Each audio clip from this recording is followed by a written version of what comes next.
Welcome প্রত্যেককে। যেটা আজকে আমরা স্টার্ট করব অ্যাসিড ক্ষার লবণ।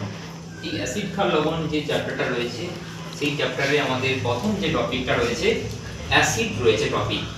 এই টপিকের মধ্যে আমরা অ্যাসিড ফার্স্ট কনসেপ্ট জানবো। অ্যাসিড আর্হেনিয়াসের যে তথ্য দিয়েছে সেই তথ্য অনুসারে অ্যাসিডের কনসেপ্টটা কি দেওয়া হয়েছে, তাই তো?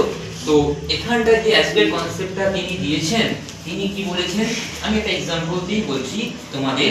যে এই সেল হাইড্রোক্লোরিক অ্যাসিড, এই হাইড্রোক্লোরিক অ্যাসিড যখন জলীয় দ্রবণে কি হয়, যখন জলীয় দ্রবণে আয়নিত হয়, যখন জলীয় দ্রবণে আয়নিত হয় তখন কি উৎপন্ন করে, জলীয় দ্রবণে আয়নিত হয়ে উৎপন্ন করে H+ আয়ন, তাই তো?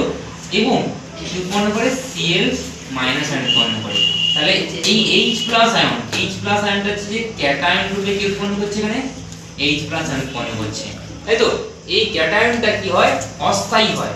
অস্থায়ী হওয়ার জন্য এই কি হয়, এই H+ আয়নটা জলের সঙ্গে যুক্ত হয়, জলের সঙ্গে যুক্ত হয়ে কিন্তু উৎপন্ন করে H3O+ হাইড্রোক্সোনিয়াম আয়ন উৎপন্ন করে থাকে এখানে, তাই তো?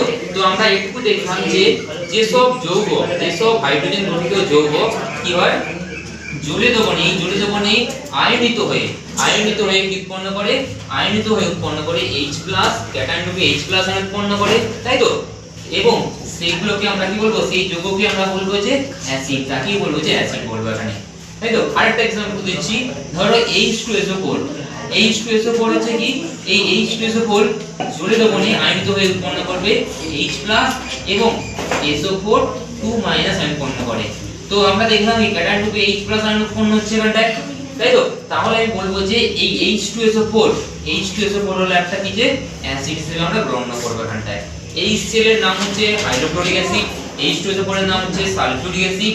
এবং আরো একটা আমরা যদি অ্যাসিড দেখি NO3, এটাও কি হয়, জলীয় দ্রবণে আয়নিত হয়ে উৎপন্ন করে কি H+ এবং NO3- আয়ন। তাহলে আমরা কি H+ আয়ন পাচ্ছি। তাহলে ক্যাটায়ন রূপে কি পাচ্ছি বল, ক্যাটায়ন রূপে কি পাচ্ছি, H+ আয়ন পাচ্ছি এখানে। তাহলে এই H+ আয়নটা কি হয়, থাকার জন্য আমি বলবো যে এটা একটা কি, যে অ্যাসিড হিসেবে আমরা গণনা করতে পারি, তাই তো? তাহলে আরেকটা আমি एग्जांपल দিচ্ছি, বলো দেখি তোমরা। CH3COO, এটা আয়নিত হয়ে কি উৎপন্ন হবে বল, CH3COO, তাই তো? মাইনাস এবং কি উৎপন্ন হবে, H+ উৎপন্ন হবে। এই H+ টা উৎপন্ন হচ্ছে এখানে ক্যাটায়ন রূপে কি পাচ্ছি বলো, H+ আয়ন পাচ্ছি।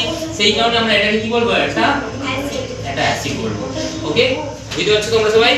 শিওর তো? কোনো অসুবিধা নেই? প্রবলেমটা